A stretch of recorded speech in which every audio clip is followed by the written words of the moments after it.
గౌరవనీయులైన మన పాఠశాల ప్రధానోపాధ్యాయుల గారికి మరియు నా తోటి ఉపాధ్యాయులకు చిన్నారులకు గణిత దినోత్సవ శుభాకాంక్షలు.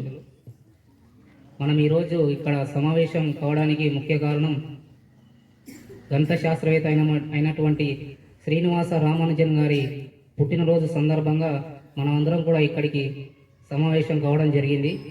అతడు శ్రీనివాస రామానుజన్ గారు డిసెంబర్ 22, 1887 సంవత్సరంలో తమిళనాడులో జన్మించాడు. అతడు వాళ్ళ యొక్క తండ్రి చిన్న చీరల దుకాణంలో ఒక క్లర్క్గా పనిచేసేవాడు. అతడు చిన్న వయసులోనే గణితం పైన ఎంతో మక్కువతో అతడు చాలా గొప్ప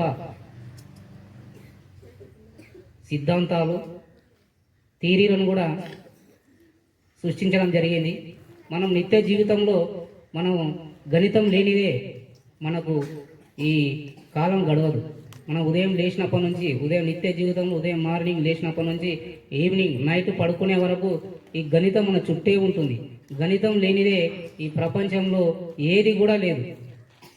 కాబట్టి ఆయన చిన్నతనంలోనే ఎంతో మిగతా సబ్జెక్టులో అన్నిట్లో వీక్, జీరో.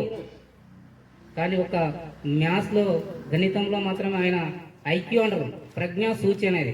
మామూలుగా మనకు ప్రజ్ఞా సూచి మామూలుగా ఎంత ఉంటుంది అంటే 80 ఉండొచ్చు, 80, 90.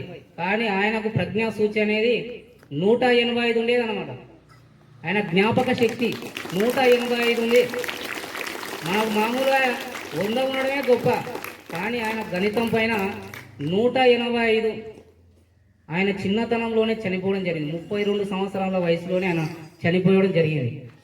కానీ ఆయన్నే ఉంటే ఇంకా గణితం అనేది ప్రపంచానికే పరిచయం చేసినటువంటి వ్యక్తి ఈ శ్రీనివాస రామానుజన్ గారు. మన భారతదేశాన్ని ప్రపంచ పటంలో చూపించిండు. ఆయన చిన్నతనంలోనే మరణించడం అనేది మనం చాలా బాధాకరమైన విషయం. ఆయన ఒకానొక సమయంలో ఆయన ఆసుపత్రిలో క్షయ అనే వ్యాధితోటి చనిపోయినని అందరూ అంటున్నారు. ఆ సమయంలో ఆయన ఫ్రెండ్ ఒక ఆయన హార్డీ అనే ఒక ఫ్రెండ్ కారులో వస్తాడు అనమాట. కారులో వస్తాడు. అంటే ఆ బెడ్ పైన ఉన్నటువంటి శ్రీనివాస రామానుజన్ గారు, మీరు ఏంటి పైన వచ్చిండు ఫ్రెండ్ అని అడుగుతున్నాడు. అయితే ఆయన చెప్తున్నాడు, హార్డీ అనే ఫ్రెండ్, నేను ఒక కారు పైన వచ్చినా అని చెప్తున్నాడు. ఆ కార్ నంబర్ ఎంత అని చెప్తాడు. కార్ నంబర్ చెప్తాడు 1729 అని చెప్తున్నాడు. నేను వచ్చినటువంటి వాహనం యొక్క 1729 అనే నంబరు.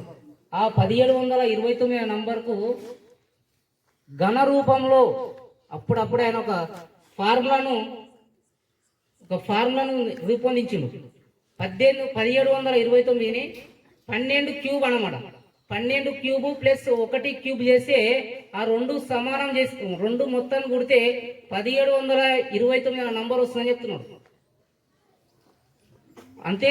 ఆయన మరణం చెయ్యపైన ఉన్నా కూడా గణితం పైనటువంటి మక్కువతోటి ఆయన వచ్చినటువంటి కారు వాహనం యొక్క దానిపైన కూడా ఆయన ఒక సూత్రాన్ని రూపొందించడం జరిగింది. ఎవరు కూడా ఆ సమయంలో మనం ఏమైతామో తెలియని పరిస్థితిలో మనం ఉంటే మరణం చేయపైన ఉన్నటువంటి లాస్ట్ మూమెంట్ అన్నమాట. ఇంకా అది చనిపోయే సమయంలో కూడా శ్రీనివాస రామానుజన్ గారు ఒక ఫార్ములాను సృష్టించి మరణించడం జరిగింది. ఇంకొక నంబర్ కనుక్కున్నాడు ఆయన, 2520 2520 2520 అనే నంబరు 1 డిజిట్ నుంచి 10 డిజిట్ వరకు.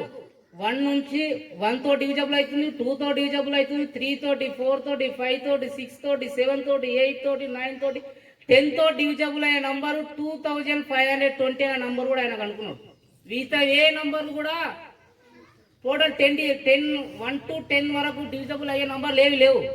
కానీ 2520 అనే నంబరు 1 తో డివిజబుల్ అవుతుంది, 2 తోటి అవుతుంది, 3, 4, 5, 6, 7, 8, 9, 10 వరకు డివిజబుల్ అయ్యే నంబర్ 2520 అని చెప్పిన గొప్ప మహానుభావుడు మన శ్రీనివాస రామానుజన్ గారు. ఆయన 32 సంవత్సరాల వయసులో చనిపోవడం మన బాధాకరమైన విషయం. ఆయన 1920 ఏప్రిల్ 26 నాడు మన నుండి దూరమైనటువంటి సంవత్సరం. దీంతో నా చిన్న ఉపన్యాసాన్ని ముగిస్తున్నా. నాకు ఈ చిన్న అవకాశం ఇచ్చిన మన పాఠశాల యాజమాన్యానికి ధన్యవాదాలు. Thank you.